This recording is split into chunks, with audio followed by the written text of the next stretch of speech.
¿Cuántos de aquí creen que tenemos un pasado? Todos. Amén. A veces no es muy halagador y a veces no nos sentimos orgullosos de ese pasado. Pero todos aquí tenemos un pasado. Nosotros, algunos de nosotros éramos ladrones, algunos de nosotros éramos fornicarios, algunos de nosotros éramos adúlteros, algunos de nosotros éramos lascivos, avaros, envidiosos, renuentes, rebeldes. Algunos de nosotros éramos estafadores, vulgares, deshonestos. En fin, usted y yo no éramos buena cosa. Un amigo decía, cuando voy a la iglesia, solo analizo a cada persona y yo sé que cada persona tiene un testimonio de quién era antes. No estamos aquí porque éramos alguna cosa buena. Todos aquí tenemos un pasado. Sin embargo, lo importante no es tanto el pasado. Lo importante es lo que Dios hizo con nosotros. Dios nos alcanzó y nos hizo una nueva criatura. Y ya no somos los mismos. Hemos sido transformados y cambiados. ¿Cuántos creen eso? ¿Creemos en un Dios que transforma? ¿Creemos en un Dios que cambia? ¿En un Dios que cambia a los ladrones, a los lascivos? Hay personas que dicen, no, yo no puedo ir a la iglesia. Hay hombres que dicen, porque yo no soporto, yo no puedo estar con una sola mujer. Dios te puede cambiar. Nosotros éramos, algunos de nosotros, teníamos malos comportamientos. Sin embargo, hoy Dios nos ha cambiado la vida. En los próximos minutos yo voy a enseñar acerca de lo que éramos en otro tiempo. No se sienta muy incómodo. No vamos a hablar mucho de su vida personal, pero a lo mejor se siente identificado. Lo que éramos en otro tiempo. Quiero que abramos la palabra de Dios en Tito capítulo 3, versículo 3 y 7. Tito capítulo 3, versículo 3 al 7. Quiero que todos lo busquen porque me interesa que leamos todos. Los que no andan Biblia, por alguna razón, pueden también leer en pantalla, pero es importante que todos los cristianos traigamos Biblia. Ahora en el teléfono también se puede activar, se puede descargar y usted puede ver y leer la Biblia también. No hay excusa para no andar la Biblia. Amén, hermanos. Pónganse de pie. Tito capítulo 3, versículo 3 al versículo 7. Dice la palabra de Dios. Porque nosotros también éramos en otro tiempo insensatos, rebeldes, extraviados, esclavos de concupiscencias y de deleites diversos, viviendo en malicia y en envidia, aborrecibles y aborreciéndonos unos a otros. Pero cuando se manifestó la bondad de Dios nuestro Salvador y su amor para con nosotros los hombres, nos salvó, no por obras de justicia que nosotros hubiéramos hecho, sino por su misericordia, por el lavamiento de la regeneración y por la renovación en el Espíritu Santo, el cual derramó en nosotros abundantemente por Jesucristo nuestro Salvador, para que justificados por su gracia viniésemos a ser herederos conforme a la esperanza de la vida eterna. ¿Cuántos dicen amén? Siéntese, por favor. Antes de poder estudiar lo que el apóstol Pablo está diciendo a Tito, me gustaría darle algunos datos interesantes de esta carta de Tito. La carta de Tito es una carta bien pequeña. Solo tiene 3 capítulos, tiene 46 versículos la carta y tiene 921 palabras. Se puede leer aproximadamente en 10 minutos. Si usted aparta 10 minutos de su valioso tiempo, usted puede leer la carta de Tito.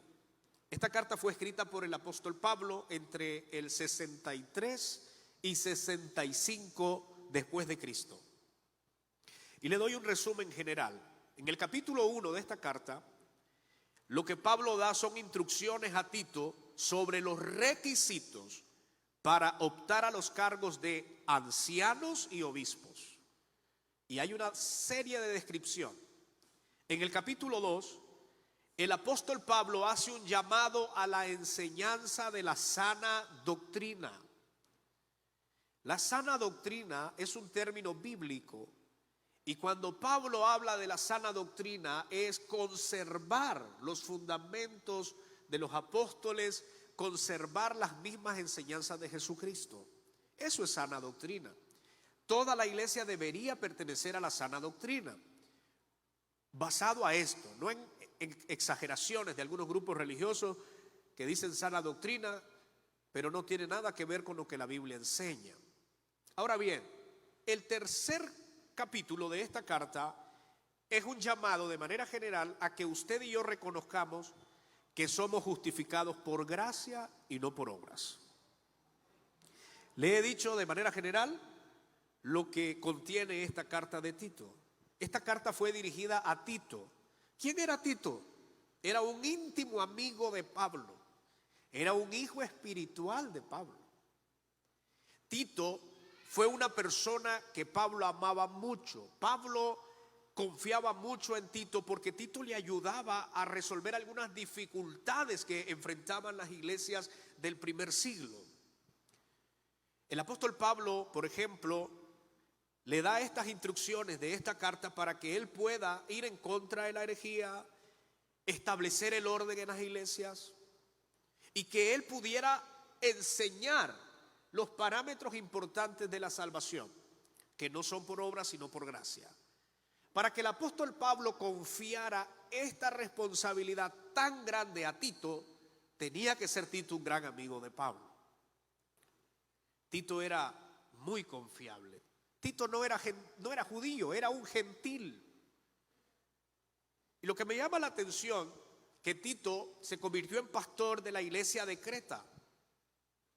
Esta iglesia estaba pasando por un tiempo de dificultad.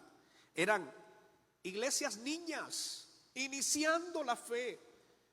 Desconocían muchas cosas, entonces el apóstol Pablo escribe a Tito para que Tito pueda ser confortado y para que él se aliente, se fortalezca y no pare de enseñar.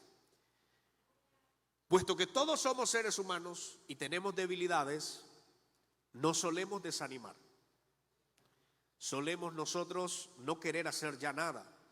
Pues Tito no era la excepción. Hay un momento donde la iglesia lo tenía, decía un hermano, hasta el copete. Se había desanimado.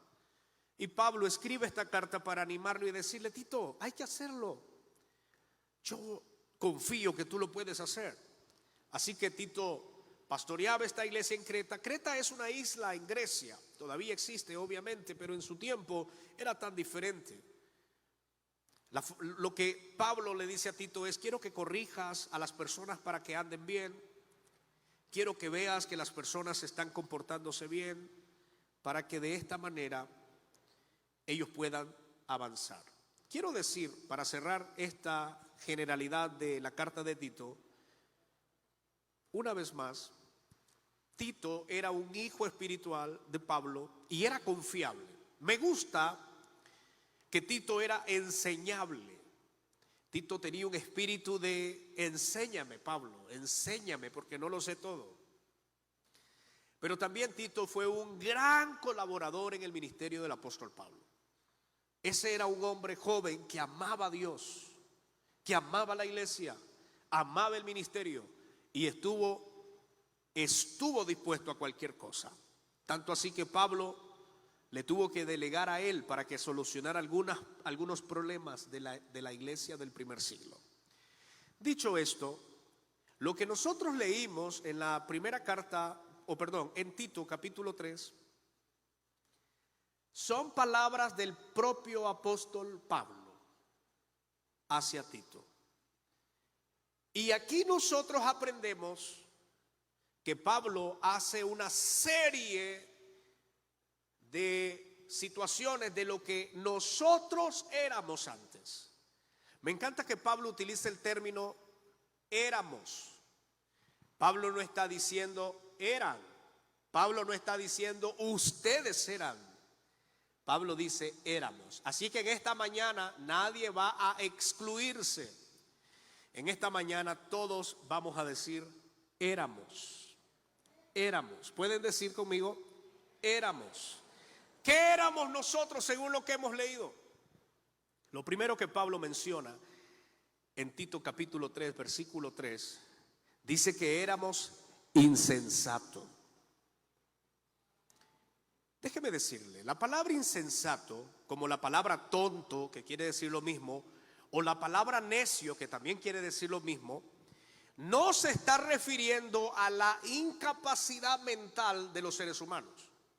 Cuando yo le digo insensato o le digo tonto, o cuando la Biblia usa ese término, no se está refiriendo a la gente que tiene problemas mentales o que son incapaces de razonar. Se está refiriendo a personas que tienen la capacidad de razonar, sin embargo, no le dan importancia a lo que escuchan. Son personas necias, insensatas, que a pesar de saber la verdad, no le dan importancia. A eso se refiere. ¿Sabe que la Real Academia Española dice que una persona insensata es aquella que tiene falta de sensatez? Y dice que es una persona tonta, una persona fatuo.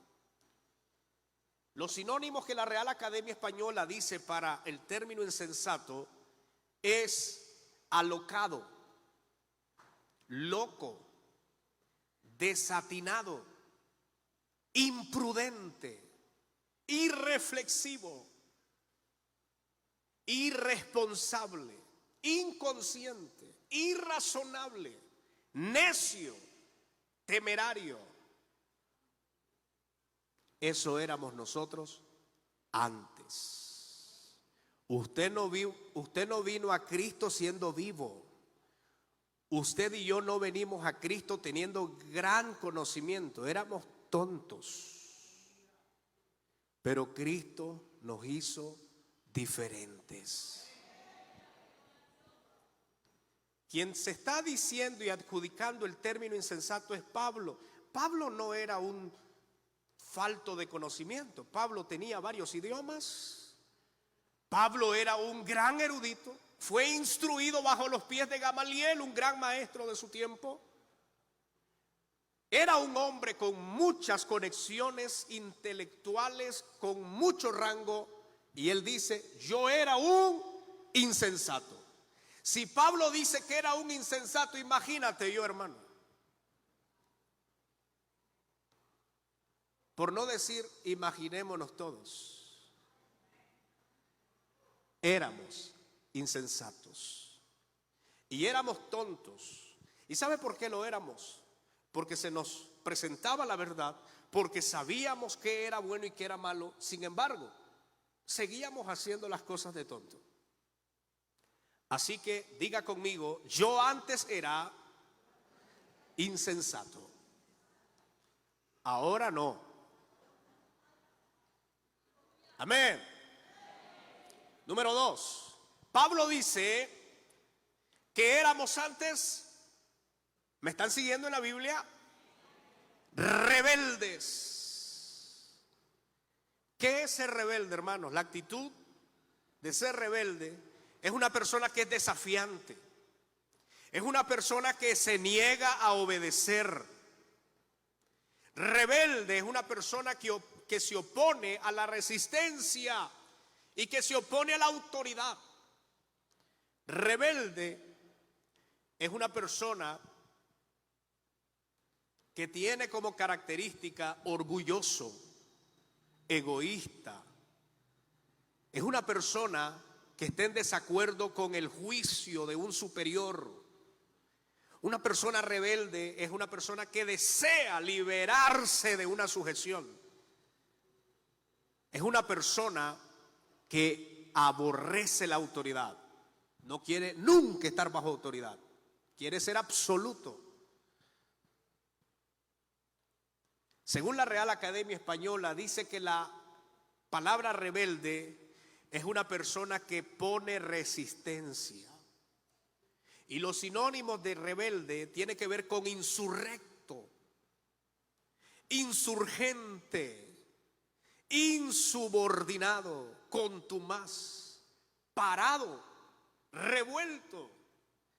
Esos son los términos que utiliza la RAE para describir a una persona rebelde. Antes usted y yo éramos rebeldes. Si una persona sigue con rebeldía dentro de la iglesia, te vamos a hacer el llamado al final para que te pongas a cuenta con el Señor. Porque el rebelde o la actitud de rebeldía no proviene de Dios, proviene del diablo. Porque el diablo es el rebelde. Los cristianos no es que somos tontos, los cristianos es que somos obedientes. Yo no me sujeto a mi autoridad no porque sea tonto, sino porque soy obediente. Y el yo rehusar a la autoridad, caigo en rebeldía. Cuando yo rehuso a mi superior, yo caigo en rebeldía. Y la rebeldía no es de Dios. ¿Me están escuchando? ¿Cómo éramos antes? Rebeldes. Si mirábamos una autoridad por las calles, no importa quién fuese, un funcionario del Estado, una persona, una figura, una autoridad, nos daba igual, a lo mejor a muchos de nosotros. Si mirábamos a una autoridad eclesiástica, igual. Eso éramos antes. La rebeldía tiene que salir de nuestras vidas porque ser rebelde no viene de parte del Señor. ¿Qué éramos antes nosotros? Gracias por ayudarme a predicar, hermanos. Eso éramos rebeldes. No más. El diablo no puede seguir poniendo en mi vida rebeldía con ninguna persona, menos con mi autoridad superior, porque eso se convierte en pecado. ¿Qué más éramos? ¿Me está siguiendo en la lectura? Éramos extraviados. El término extraviado, según la etimología de esta palabra, proviene del latín extraviare. Lo que significa literalmente la palabra es fuera del camino. ¿Qué significa? Que nosotros antes éramos extraviados porque estábamos en un camino diferente y no en el camino de Dios. Una persona extraviada es aquella que ha dejado el camino correcto para ir a un camino de perdición. Todos nosotros antes de venir a Cristo estábamos extraviados. Estábamos por otro camino. Pensábamos estar bien. Pensábamos que lo que hacía era bueno, pero sabemos que estábamos extraviados del camino correcto. ¿Sabes por qué? Porque no hay otro camino más correcto que el camino de la salvación, que es a través de Cristo. Todo aquel que no está en Cristo está extraviado. Todo aquel que no está perseverando en el camino del Señor se encuentra extraviado del camino correcto. Por lo tanto, usted necesita reflexionar y ubicarse en el camino correcto del Señor. Amén, hermanos. Estábamos, diga conmigo, extraviados. ¿Me sigue con la lectura? Dice el apóstol Pablo, antes éramos ¿qué? Éramos esclavos de concupiscencias. ¿Y qué más? Éramos esclavos de deleites diversos. La palabra esclavo, la connotación que tiene este pasaje bíblico, ya sabemos que un esclavo es una persona que no tiene libertad. En el entonces bíblico se permitía la esclavitud, entonces era una persona que estaba sometida a otra y no tenía libertad. Sin embargo, Pablo utiliza la figura de esclavo para referirse a la condición de que una persona está fuertemente sometida a las pasiones y a los efectos, a los vicios y a toda maldad. Nosotros antes éramos esclavos, no podíamos estar sin el vicio, no podíamos estar sin el pecado, estábamos esclavizados. Hermanos, aquí nadie puede sentirse tan orgulloso de quién era antes, porque todos éramos esclavos. Hasta que Jesucristo nos libertó. Hasta que Cristo llegó y transformó nuestra vida. Hasta entonces dejamos la esclavitud del pecado. Pero dice Pablo, éramos esclavos. No podíamos salir allí. ¿Y de qué éramos pecado? Pablo menciona dos cosas importantes. Primero, dice concupiscencia. Pastor, ¿qué cosa es concupiscencia? Esa palabra tiene que ver con un fuerte deseo. La palabra concupiscencia es un deseo desordenado que se atribuye en la mayor parte a los deseos sexuales. Cuando nosotros no estábamos en Cristo, estábamos esclavos de deseos excesivos, incluyendo la sexualidad, pero no el sexo correcto que permite Dios, que es entre el matrimonio, sino esclavos de sexualidad ilícita. Ahora sí entendemos cuando alguien dice, es que yo no puedo dejar, disculpen el término, pero así decíamos nosotros.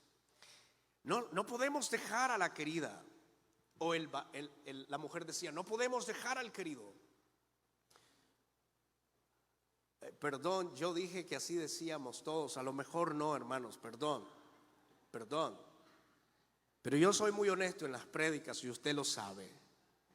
Nos sentíamos como que si no podíamos vivir sin esa persona con pecado, esa persona que nos tenía esclavizada, actividad sexual ilícita, fornicación, adulterio.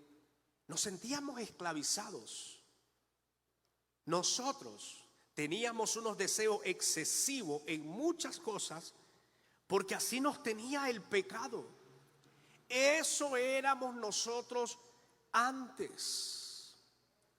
Hoy podemos vivir una vida sexual libre de pecado. Los que somos casados podemos disfrutar dentro del matrimonio una actividad sexual que es santa y es agradable ante el Señor, porque es aprobada por Dios. Yo no necesito otra mujer porque ya no estoy esclavo ni tengo esa concupiscencia dentro de mi vida. Como que se le fue el gozo, hermanos.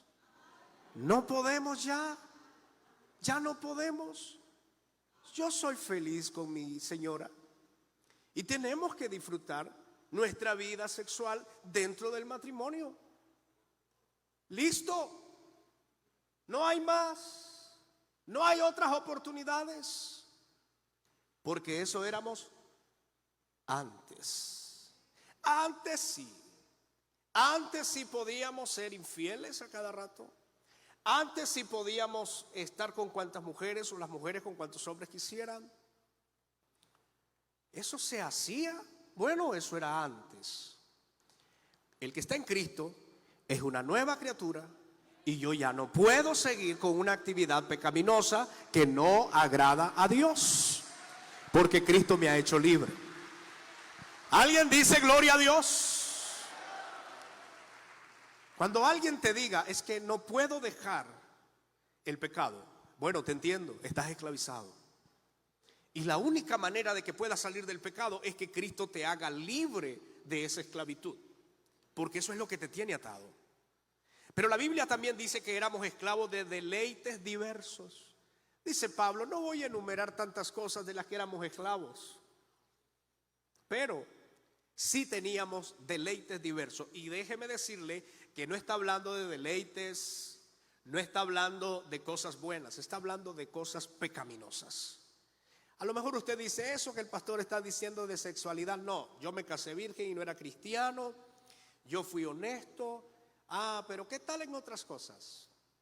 Porque Pablo dice, es posible que no tuviste una concupiscencia en tu vida, no fuiste esclavo de los pecados sexuales, pero a lo mejor sí fuiste esclavo de otras cosas que se llaman deleites diversos, que por alguna razón Pablo, quizás por resumir, no quiere mencionar. Y hoy vamos a hacer lo mismo, pero solo piensa, algunos se deleitaban en los vicios de la droga, algunos se deleitaban en robar, algunos se deleitaban en mentir, los más mentirosos del barrio, algunos se deleitaban en andar chismeando, los más chismosos del barrio, algunos se deleitaban en andar blasfemando, algunos se deleitaban en las fiestas. ¿Sí o no? Ahora sí nos estamos entendiendo. Ahora sí, hermanos. Sí, porque dice el pastor, bueno, yo esa parte que el pastor tocó, no. Fui fiel a un solo hombre. Bueno, está bien. Pero nunca fuiste libres hasta que llegaste a Jesucristo. Cristo es el que cambia la vida. Cristo es el que transforma la vida y te salva de la esclavitud del pecado. ¿Cuántos dicen amén? Eso éramos antes nosotros. Le estamos contando el testimonio a las personas que nos visitan hoy y que no tienen a Jesucristo en su corazón, para que no crean que éramos una gran cosa. Éramos terrible y cuidadito lo superábamos a ellos. Eso éramos antes. Número 5, ¿me está siguiendo? ¿Cómo dice Pablo que vivíamos antes? Vivíamos en malicia y ¿en qué más? Y en envidia. Hermanos, la envidia es un sentimiento bien extraño, porque la envidia surge cuando nosotros deseamos cosas que no podemos tener, que otros tienen. La envidia trae tristeza, la envidia trae resentimiento. Te molesta que alguien más prospere, te molesta que alguien más tenga una casa bonita, te molesta que alguien viva bien y coma bien. Envidia. La envidia provoca tristeza. La envidia hace, hermanos, que la persona camine siempre airada, molesta. Eso éramos nosotros antes. ¿Cuántos eran envidiosos, hermanos? No levanten la mano. Dice la Real Academia Española, con relación a la palabra envidia, que la palabra envidia es tristeza y pesar del bien ajeno. ¿Ves qué bonito? Ahora yo, en la sabiduría que entiendo del Señor, digo, ¿por qué me voy a sentir triste por lo que otro tiene? ¿Por qué me voy a sentir triste por la prosperidad de otro? Eso es envidia. Ahora, pero antes yo tenía una tristeza, tenía un pesar porque otros tenían cosas. La envidia es un deseo de algo que no se posee. Eso es la envidia. Entonces, dice la palabra del Señor que antes nosotros éramos envidiosos. La envidia no puede estar dentro ahora de nuestras vidas, queridos creyentes. Yo no puedo envidiarlo a usted, usted no me puede envidiar a mí, eso está prohibido. Yo no puedo sentir tristeza porque otro hermano prospera, yo no puedo sentir envidia porque a otro hermano le va bien, yo no puedo sentir envidia porque a un hermano lo honran, lo tratan bien y a otro no. Eso se acabó. Yo no puedo tener envidia, hermanos, porque la envidia provoca desastres en las relaciones. La envidia lleva a que las personas se destruyan, que las buenas relaciones, que las buenas amistades se destruyan por envidia. Nosotros no tenemos nada que envidiar ahora que estamos en Cristo Jesús. Tenemos al dueño de todo en nuestro corazón. Tenemos al Espíritu Santo habitando en nuestras vidas. Eso es lo más maravilloso. Eso no tiene un valor monetario. No tengo por qué envidiar a nadie, hermanos, porque Jesucristo vive en mi vida y eso es mayor que cualquier cosa. Amén. Envidia, tiene que irse. La envidia no es parte de nuestra vida. Eso éramos antes, envidiosos. ¿Qué éramos antes, para terminar lo que Pablo menciona? Éramos aborrecibles. Nos aborrecíamos unos a otros. Dice Pablo que antes éramos aborrecibles, aborreciéndonos unos a otros. La palabra aborrecible es una emoción, es lo que significa, es una emoción caracterizada por una aversión o un disgusto profundo. Es un sentimiento complejo que puede incluir ira, temor, disgusto, enemistad, odio, rencor, desprecio y mala voluntad, junto con el deseo de perjudicar el objeto de los demás, en este caso a las personas. Nosotros antes éramos aborrecedores unos a otros. La palabra aborrecible en la Real Academia Española dice que es aquella persona que detesta, es aquella persona que odia y es aquella persona que abomina a los demás. Yo tengo que decir esto: eso éramos nosotros antes. Está prohibido rotundamente que yo lo aborrezca a usted. Está prohibido rotundamente que yo lo odie a usted. Si usted odia a un hermano, usted todavía anda una carga de lo que usted era antes. Yo no puedo aborrecerlo, hermanos. Mire, como pastor nos damos cuenta que hay problemas interpersonales dentro de las iglesias. Y hay hermanitos que a veces dentro de la iglesia se odian, se aborrecen. Eso es del diablo, hermano. El Señor eso no lo avala. Ay, es que siento alguna espina en el corazón en contra de aquel hermano. Sácala. No hay opciones. ¿Qué quieres que te digamos? Está bien, ahí se va a ir saliendo poco a poco. No, no es poco a poco. O nos amamos o nos amamos. O me tolera o lo tolero. No hay otra opción. Yo tengo que amarlo. Voltea a ver a la persona que está a la par y dígale: yo te tengo que amar. A pesar de... Ay, hasta ahí, hasta ahí, hasta ahí. Sí, porque a veces no colaboramos. A veces no apoyamos para que nos amen. ¿Sí o no? O se van a creer los perfectos, que todo lo hacen bien y que me odian de puro gusto. No, a veces no colaboramos. Somos seres humanos complejos. Sin embargo, la palabra de Dios siempre es: amémonos. Porque antes sí nos aborrecíamos, nos odiábamos. Antes podíamos hacer cualquier cosa, hasta quitarle la vida a una persona por odio. Ahora no, se acabó. Se acabó. No podemos aborrecernos unos a otros. ¿Me perdonas o te perdono? Listo, hermano. Todo aquel que alberga un sentimiento de falta de perdón, todo aquel que alberga en su corazón un sentimiento de odio hacia una persona, tienes que nacer de nuevo, porque eso no es de Dios. Cristo nos ha hecho libre, libre, libre, libre, libre, libre, y ya no podemos odiarnos unos a otros.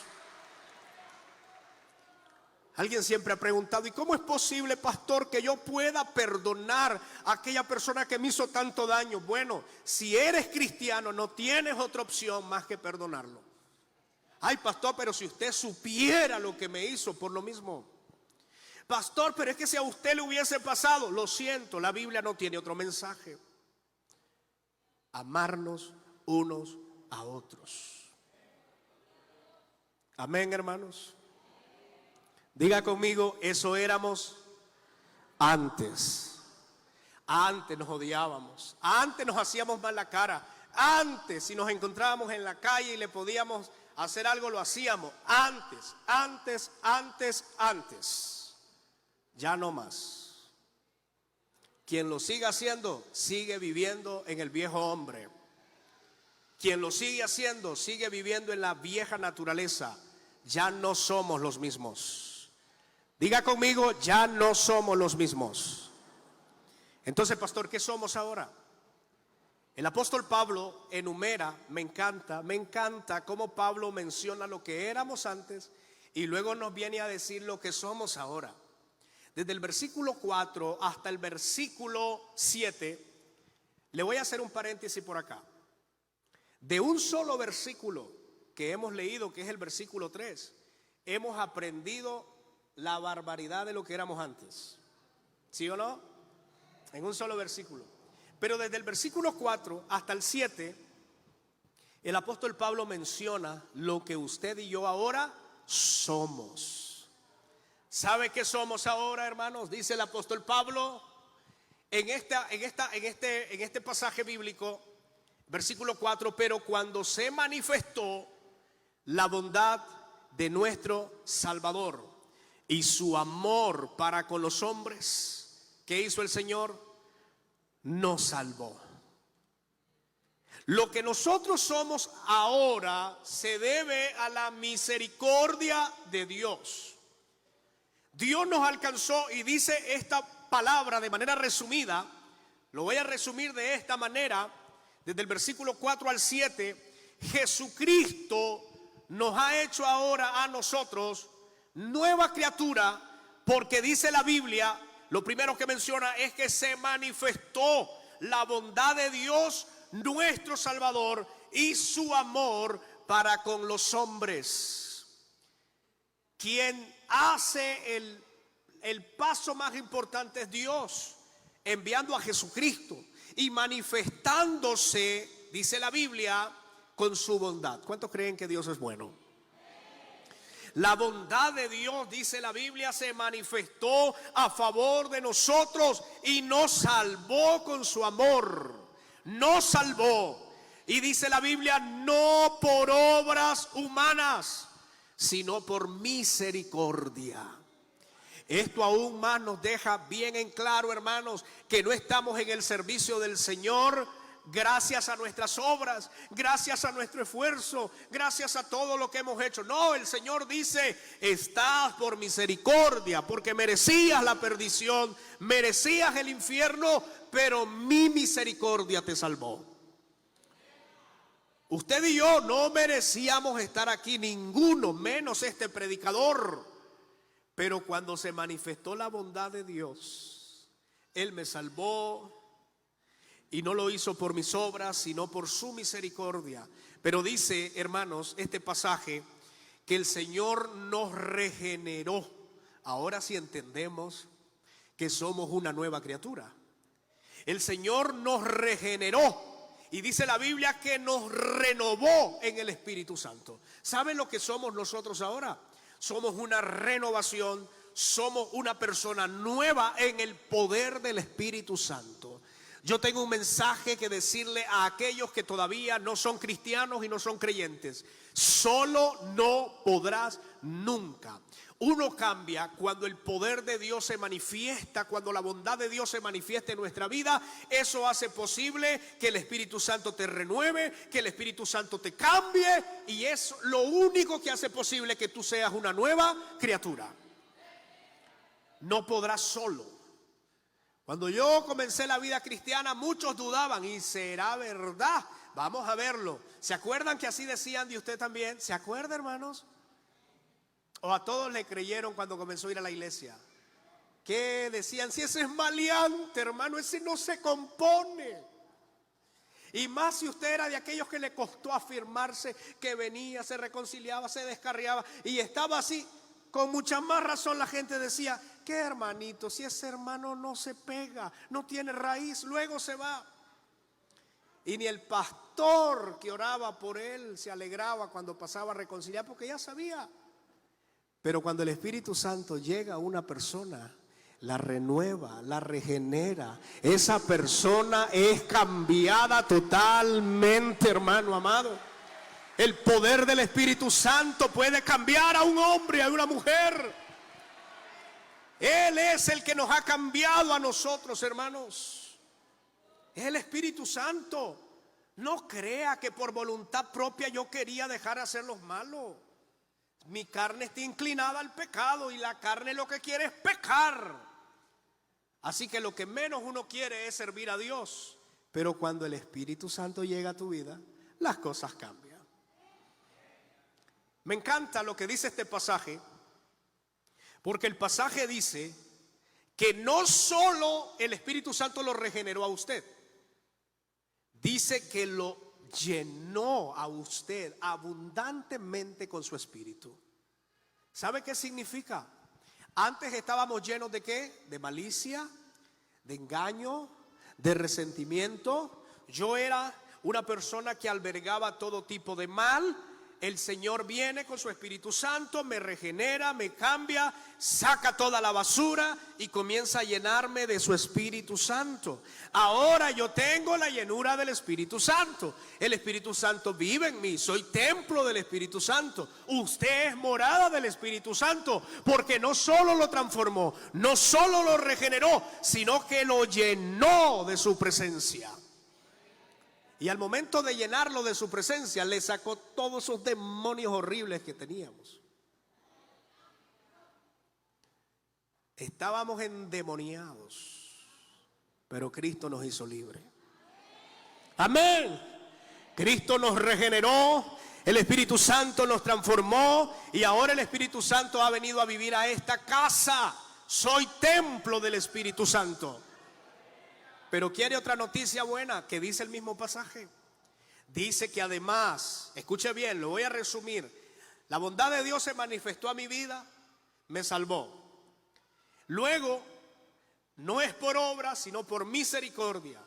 Luego el Espíritu Santo me regeneró, me transformó y me llenó. Él vive dentro de mí. Pero la última noticia que este pasaje da, interesante, es que por la gracia de Dios, por la bondad de Dios y su misericordia, nos hizo herederos de la vida eterna. Yo hubiese dicho aleluya. ¿Sabes por qué?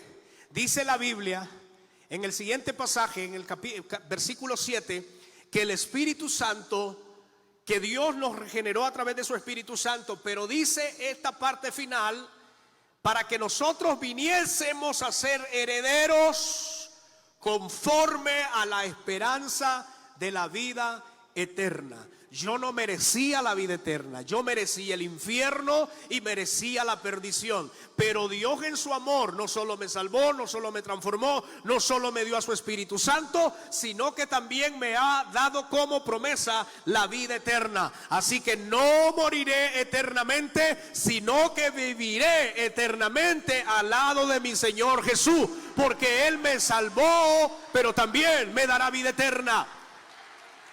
Viviremos por la eternidad con nuestro Dios. ¿Cuántos dicen gloria a Dios por esto? Quiero terminar. Quiero cerrar diciendo, nosotros debemos tener presente esto. Los creyentes en Cristo, levánteme la mano todos los que creemos en Jesucristo como nuestro Salvador. Nosotros todos tenemos un pasado. Sin embargo, ahora somos diferentes porque Cristo nos ha dado una vida diferente. Cuando el diablo quiera acusarte a tu mente y traerte tu pasado, recuerda, ya no eres el mismo.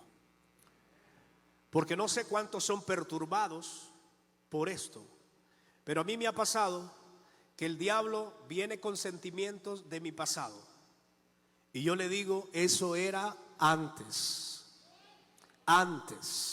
ya no soy lo mismo. Entonces, si el enemigo viene a tu mente para acusarte de lo que tú eras antes, recuérdale, yo era antes, ahora en Jesucristo soy una nueva criatura. Hoy podemos decir nosotros somos una nueva persona gracias a la misericordia de nuestro Señor Jesucristo. Pero ¿sabes algo? Lo que el Señor ha hecho conmigo y lo ha hecho con la mayoría de los creyentes que estamos acá, no está limitado el Señor quiere seguirlo haciendo con muchas personas más. Yo quiero que se pongan de pie. Y quiero que todos aquellos que están aquí en esta mañana, que todavía no sirven al Señor, que todavía están descarriados, apartados, quiero que me escuches. El Señor quiere cambiar tu destino. El Señor quiere cambiar tu vida. Y el Señor quiere que de aquí a unos años tú digas: yo era antes. El Señor quiere cambiar lo que eres ahora por algo diferente. ¿Estarás dispuesto a cambiar tu vida? ¿Estarás dispuesto a dejar que el Espíritu Santo te regenere? Escúchame, por favor. Cuando yo quería aceptar a Jesucristo, tenía una batalla espiritual. Y yo decía: no, me voy a descarriar y me va a dar más vergüenza. No entendía que el Espíritu Santo es el que me regenera. No entendía que no estaba solo. No entendía que el Espíritu Santo estaba allí para ayudarme, transformarme, cambiarme y liberarme de la esclavitud. ¿Sabes que el Señor esta mañana quiere liberar de la esclavitud a mucha gente? A personas que están esclavizadas al pecado. Dios te quiere liberar. Yo quiero que la iglesia ore conmigo y oremos por aquellos que están esta mañana que no han conocido a Jesucristo. Tú tienes que ser libre, querido hermano, querido amigo. Tienes que ser libre de la esclavitud. Y yo por eso te quiero invitar esta mañana a que recibas a Jesucristo. Tú no recibes a un hombre, recibes a Cristo, y Cristo te cambia la vida. Iglesia, ora por favor por las almas. Hoy en la mañana pasé orando por esto y le decía: Señor, hay muchas almas que te necesitan. Hay personas que están atadas a los vicios, personas que están atadas a los pecados, pero tú puedes, Señor, transformarles. Esa era mi oración en esta mañana. Y estamos orando por cada persona que en esta mañana necesita la salvación. Quiero hacer un llamado especial. Quiero invitar a aquella persona que no tiene a Jesús en su corazón. Ven a este lugar, quiero orar por ti. Quiero que te vayas esta mañana con tu Salvador. Quiero que esta mañana salgas de este templo y digas: mi pasado hoy, a partir de hoy, comienza una nueva vida y mi pasado se termina. ¿Habrá alguna persona que usted haya invitado, que usted haya traído a este lugar? Sabes, el Señor quiere hacerte libre. Cristo quiere transformarte. Cristo quiere cambiarte.